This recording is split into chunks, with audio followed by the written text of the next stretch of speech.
Pensiero del giorno, mercoledì 2 luglio. Capaci di vicinanza.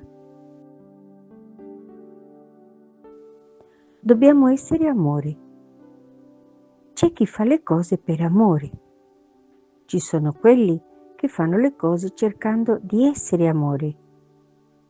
Chi fa le cose per amore può farle bene, ma, ad esempio, credendo di rendere un grande servizio al fratello, magari malato, può annoiarlo con le sue chiacchiere, i suoi consigli, il suo aiuto, con una carità poco saggia e pesante. Poverino, lui può avere un merito, ma l'altro ha un peso. Questo accade perché ciò che serve è essere amore.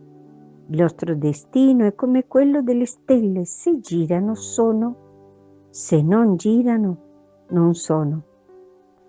Noi lo siamo se non smettiamo di amare per un momento.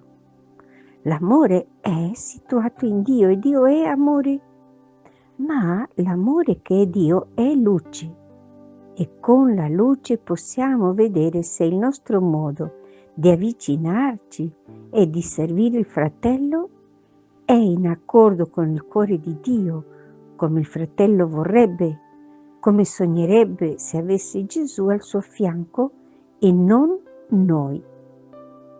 Chiara Lubick, L'arte di amare, Città Nuova, editrice.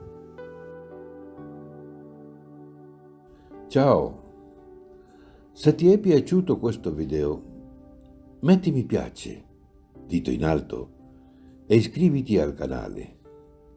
È libero, gratuito e senza alcun impegno.